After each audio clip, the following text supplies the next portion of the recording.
और अगर मेरी बंदी मेरे कंट्रोल में नहीं है तो मेरी बंदी नहीं है। बस अगर मेरी बंदी मेरे कंट्रोल में नहीं है और वो मेरी बात नहीं मानती और मेरी बाउंड्रीज को क्रॉस करती है तो वो मेरी बंदी नहीं है।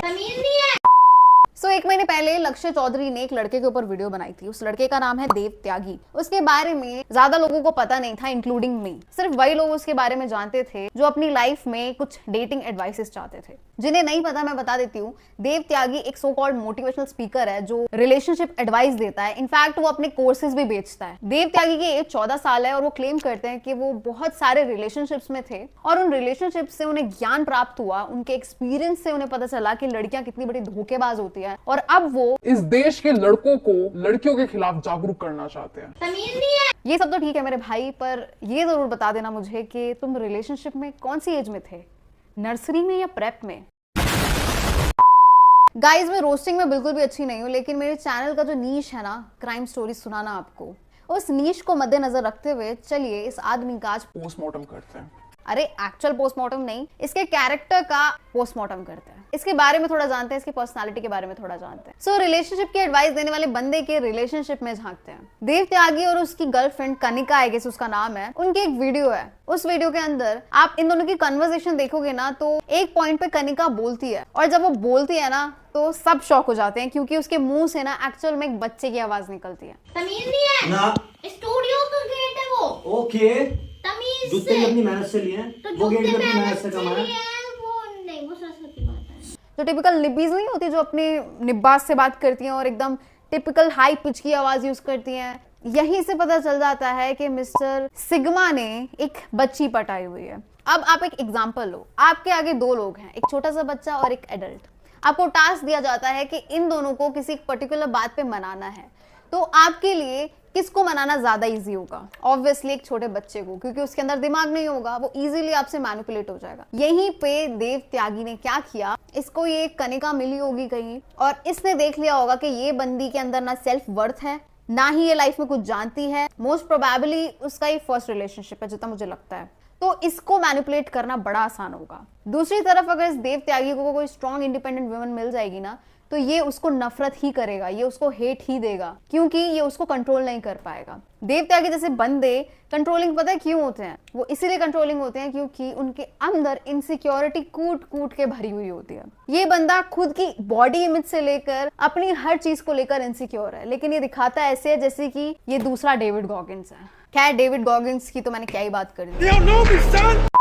अब आप मुझे बताइए, क्या इसकी ये बात सेंस बनाती है? मैं आपकी इंफॉर्मेशन के लिए एक बात बता दूं, औरतों से 3 गुना ज्यादा आदमी सुसाइड करते हैं और वो सुसाइड पता है क्यों करते हैं? ऐसे गधों की वजह से।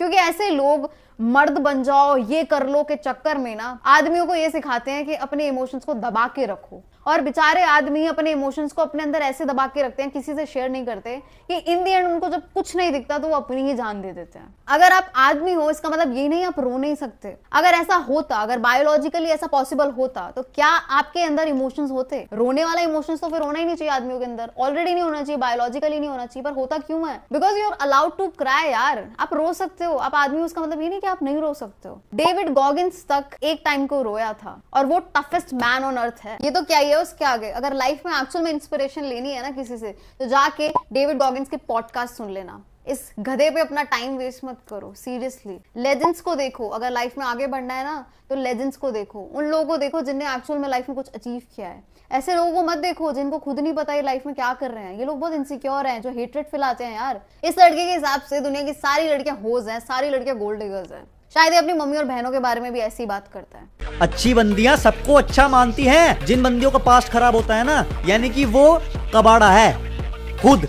जो दूसरों के ऊपर ज्यादा उंगलियां उठाते हैं ना, ज्यादातर उनके खुद के कैरेक्टर्स काले होते हैं। अगर तुम एक लड़की के हाथ में रिलेशनशिप का कंट्रोल दे दोगे ना मेरे भाई, रिलेशनशिप एंड हो गई उसी दिन, समझ लो। आफ्ताब पूनावाला को तो आप जानते ही है ना, उसने क्या किया था श्रद्धा के साथ। उसने उसके सारे दोस्तों से उसको आइसोलेट कर दिया था, फैमिली मेंबर से आइसोलेट कर दिया था, और इन दी एंड क्या किया उसने उसके साथ? काट के फ्रिज में डाल दिया ना उसको। मैं ये नहीं कह रही हूँ इन फ्यूचर अपनी किसी गर्लफ्रेंड को काट के डाल देगा, मैं ये कह रही हूँ कि शुरुआत यहीं से होती है। इसे बोलते हैं मिसोजिनी। और मिसोजिनी मैं आपको बता दूं सिर्फ लड़कियों को इफेक्ट नहीं करती है, लड़कों को भी बहुत तगड़े वाला इफेक्ट करती है। ये जो बकवास कर रहा है ना कि लड़के रो नहीं सकते, ये तो लड़कियों की प्रॉब्लम है, मेंटल हेल्थ। कभी लाइफ में इस लड़के के साथ ऐसा टाइम आया ना जहाँ पे डिप्रेस हुआ, जहाँ पे इसका मन किया कि मैं रो लूं अपने पार्टनर के कंधे पर सर रख के, कि नहीं कर पाएगा। पता है क्यों? क्योंकि इसने जो अपनी इमेज बनाई है ना, ये फेक इमेज कि मैं नहीं रोता, मैं तो आदमी हूँ, मैं तो मैन हूँ, ये वो, उस टाइम ये पछताएगा और सोचेगा यार क्या कर लिया मैंने, कहाँ जाके रोऊं अब मैं। फिर ये अपने मन के अंदर चीजें रखेगा और फ्रस्ट्रेट होता जाएगा दुनिया से। अगर तुम्हारी बंदी तुम्हें छोड़ रही है, साफ साफ है कि वो किसी और का ले रही है। अच्छा भाई, अगर कल को तेरी बहन आकर तेरे को बोलती है कि भैया मेरा बॉयफ्रेंड मुझे बहुत मारता पीटता था, मैंने उसे छोड़ दिया,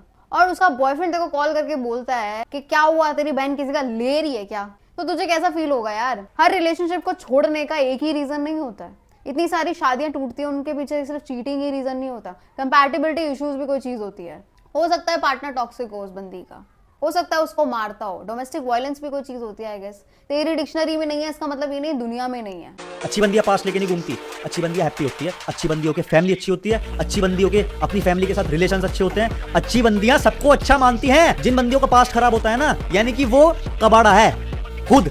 सो ये सो कॉल्ड सिग्मा मेल जो बातें कर रहे हैं, इसके बेस पे एक सिनेरियो बनाते हैं।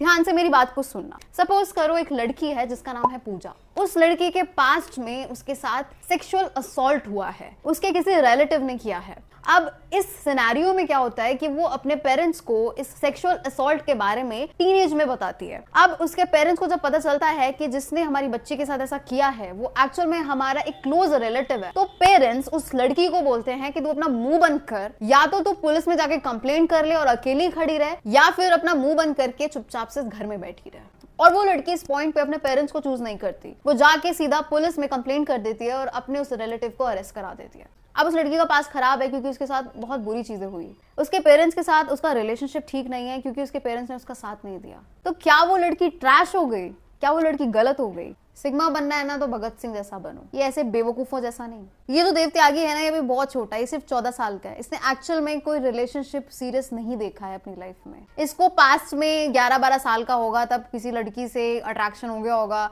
उस लड़की ने XYZ रीजन देके इसको छोड़ दिया होगा, तो इसको लगा कि भाई मेरे साथ तो पता नहीं क्या धोखा हो गया, मैं तो पता नहीं क्या हूँ, मैं तो कितना अच्छा हूँ, मेरे साथ क्या कर दिया है। सब लड़कियां ऐसी होती है, सबको एक ही उस पर चढ़ा दो। इसने ये चीज की है। ये कभी रियल रिलेशनशिप में आया नहीं, और ये जिस रिलेशनशिप में अभी है ना, वो एक्चुअल में एक रिलेशनशिप नहीं है। ये अपनी बंदी को कुछ नहीं समझता, ये फैक्ट है। उसके लिए ये लड़की एक मैनिपुलेट करने का ऑब्जेक्ट है, इससे ज्यादा कुछ भी नहीं है। और ये मैनिपुलेट हो भी रही है क्योंकि अभी इसको भी समझ नहीं है, ये भी छोटी है। आज से 5 या 6 साल बाद जब ये लोग बड़े हो जाएंगे ना और पीछे मुड़ के देखेंगे तो हंसेंगे ये लोग अपने ऊपर। एक वीडियो में ये कह रहा है कि मेरी बंदी किसी की बेस्ट फ्रेंड बनेगी तो वो मेरी बंदी नहीं है। दूसरी वीडियो में कह रहा है कि अगर कोई हॉट लड़की मेरे सामने है और उसका बंदा हॉट नहीं है तो वो लड़की मैं ले लूंगा। ये क्या डबल स्टैंडर्ड्स है यार। तो खुद लॉयल नेचर का नहीं है तो तू एक्सपेक्ट कैसे कर सकता है कि सामने वाला लॉयल होगा। ये जितने भी चीटर्स होते हैं ना इस दुनिया में, सारे एक्सपेक्ट करते हैं इनकी बंदियां लॉयल रहें। और सबसे ज्यादा शक्की भी यही होते हैं, अगर लॉयल बंदी मिल भी जाएगी तो उसकी तब भी बैंड बजा के रखेंगे। तू इससे बात करी थी, उसको छोड़ दे, तू उसके साथ ये मत कर, तू ये मत पहन, तू वो मत कर। भाई कंट्रोलिंग होना बंद कर दे। ये जो यूथ के आगे तू बकवास फैला रहा है ना, ये ज्ञान जो तू फैला रहा है, एक्चुअल में तुझे भी नहीं पता तो कितना नुकसान कर रहा है। इन जैसे लोगों के लिए ना लड़कियां सिर्फ और सिर्फ एक ऑब्जेक्ट है, उससे ज्यादा कुछ भी नहीं है। अगर आपको अपनी लाइफ में प्रॉब्लम्स के सोल्यूशंस चाहिए ना, तो मोटिवेशनल स्पीकर्स को सुनने की जगह ना एक बार आईने के आगे खड़े होकर अपने आप से बात करके देखना, आपको ज्यादा अच्छे सोल्यूशंस मिलेंगे, क्योंकि आपको आपसे ज्यादा अच्छा ना कोई नहीं जानता है। So yeah, that's it for today. Hopefully आपको आज की वीडियो पसंद आई होगी। आज मैंने कोई कहानी नहीं सुनाई, मुझे एक्चुअल में इस बंदे की वीडियोस के बारे में कल या परसों पता चला था, और मुझे इसकी वीडियोस देख के इतना गुस्सा आ रहा था कि कैसे मैनिपुलेट कर रहा है ऑडियंस को लड़कियों के खिलाफ। हालांकि बड़े बड़े यूट्यूबर्स ने इसके लिए बहुत सारी रोस्ट वीडियोस बना दी हैं, तो मेरी वीडियो बनाने का कोई मतलब नहीं था, बट स्टिल मैंने बनाई क्योंकि यूट्यूब पे ये वीडियो स्टिल रहनी ही है, हमेशा रहेगी। तो कोई तो देखेगा इस वीडियो को, कोई तो सीखेगा इस चीज को कि दूसरों पे रिलाई करना बंद करो। वो बंदा अभी खुद मैच्योर नहीं है, ये आपको क्या ज्ञान देगा लाइफ का। प्रॉब्लम किसी पर्टिकुलर जेंडर में नहीं है, प्रॉब्लम ऐसे लोगों की मेंटालिटी में है। सो या होपफुली आपको मेरी ये वीडियो देखकर ऐसा ना लगा हो कि मैं ज्यादा ज्ञानी बन रही हूँ, क्योंकि लोग मेरे कमेंट सेक्शन में लिख देते हैं बहुत ज्ञानी बन रही हो मैडम, ये वो। मैं ज्ञानी नहीं बन रही हूँ, ना ही मैं ज्ञानी बाबा हूँ, ना ही कोई मोटिवेशनल स्पीकर हूँ। मैं एक लड़की हूँ जिसके पास अपने ओपिनियंस हैं और मैं अपने ओपिनियंस दे सकती हूँ फ्रीडम ऑफ स्पीच के तहत। Please keep watching my videos, subscribe to my channel, like कीजिए, शेयर कीजिए, प्लीज मेरे सब्सक्राइबर्स बढ़ा दीजिए, मुझे इतने पे नहीं रहना है। और भी अच्छी वीडियोस के बारे में मुझे बताइए, मैं वीडियोस बनाऊंगी। आपको कैसी वीडियोस देखनी है मुझे थोड़ा बहुत समझ नहीं आ रहा, मैं कैसे टाइप की वीडियोस बनाऊं, कौन से कहानियां आपके लिए लेकर आऊं। सो या गाइस, मिलते हैं हमारी नेक्स्ट वीडियो में। Till then thank you so much and bye bye.